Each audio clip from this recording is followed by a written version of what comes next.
particular insight into Putin's mind. I can only watch the actions over the last 20, 25 years and read the statements.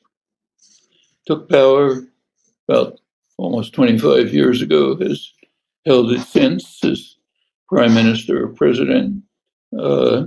His first task was to try to overcome the chaos and disarray of the 1990s. During the 90s, Gorbachev had a proposal. He called for a cooperative enterprise with the West. They would share an effort to rebuild what he called a common European home, in which there would be no military alliances, just Russia, Western US accommodation, with a move towards social democracy in former USSR and comparable moves in the United States. Well, that was quickly smashed. The United States had no interest in that. Clinton came along pretty soon, early 90s. Russia was induced to adopt what was called shock therapy, a harsh, quick market transformation, which devastated the economy, created enormous social disarray, rise of what are called oligarchs, kleptocrats, high mortality. And Clinton started the policy of expanding NATO to the east in violation of firm, unambiguous promises to Gorbachev not to do so. Yeltsin, Putin's friend, opposed it. Other Russian leaders opposed it, but they didn't react. They accepted it. When Putin came in, he continued that policy.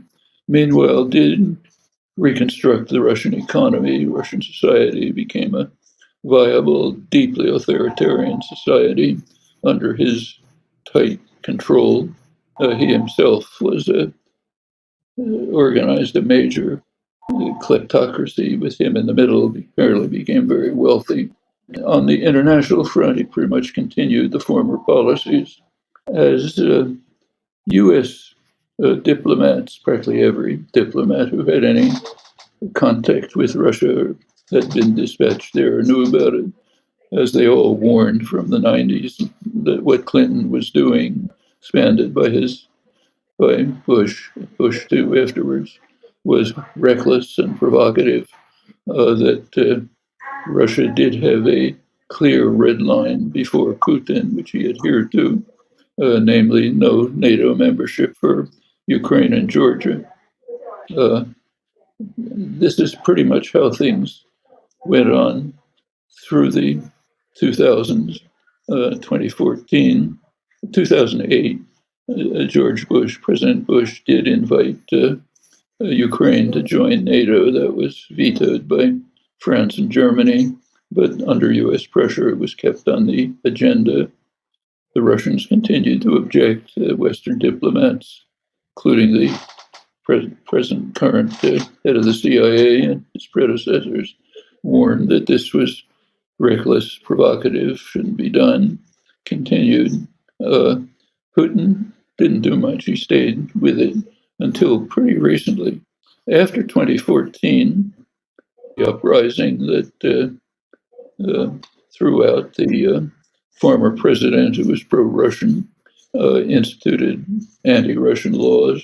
The United States and NATO began a policy of moving to effectively integrate Ukraine into the NATO command, joint military exercises, training, sending weapons, and so on.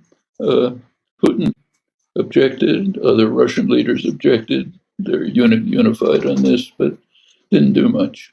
Continued with the proposals that that Ukraine be excluded from NATO, and that there be some form of autonomy for the Donbass region. Meanwhile, in reaction to the uh, uprising, the Maidan uprising 2014, Russia moved in and took over Crimea, protecting its one warm water base and major naval base. U.S. objected and recognized it, but things continued without notable conflict. Won't go through all the details. When Joe Biden came in, he expanded the program of what U.S. military journals call de facto integration of Ukraine within NATO. Uh, proposed September 2021, proposed enhanced program of preparation for NATO admission. It's extended with a formal statement in November. We're now practically up to the invasion. Putin's position hardened. France, mainly France, to an extent Germany, did make some moves towards possible negotiations. Putin dismissed them, moved on to the direct invasion. That's what are his, to get back to your question, what motivates him?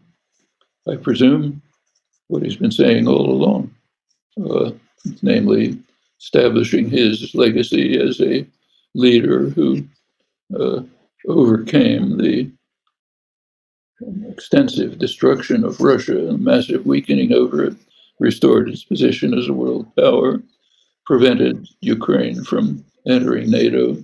It may have further ambitions as to dominating and controlling Ukraine, very likely. There is a theory in the West that he suddenly became a total madman who wants to restore the great Russian Empire.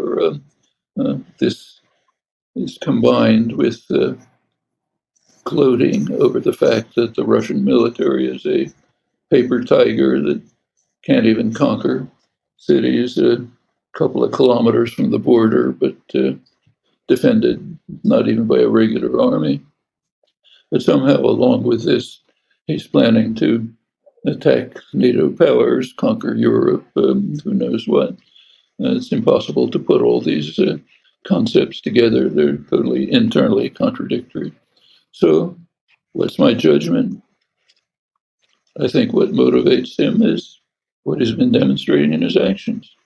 Restore Russia as a great power, restore its economy, control it as a total dictatorship, enrich himself and his cronies, establish a legacy as a major figure in Russian history, uh, make sure that Ukraine does not join NATO, and probably by now he's hardened the position, maintain Crimea and the southeastern corridor to Russia, and some ambiguous agreements about the Donbass region. That looks like his motivation. There's much speculation that goes beyond this, but it's very hard to reconcile with the assessment of the real world by the same people who are making the grandiose speculations. Putin has been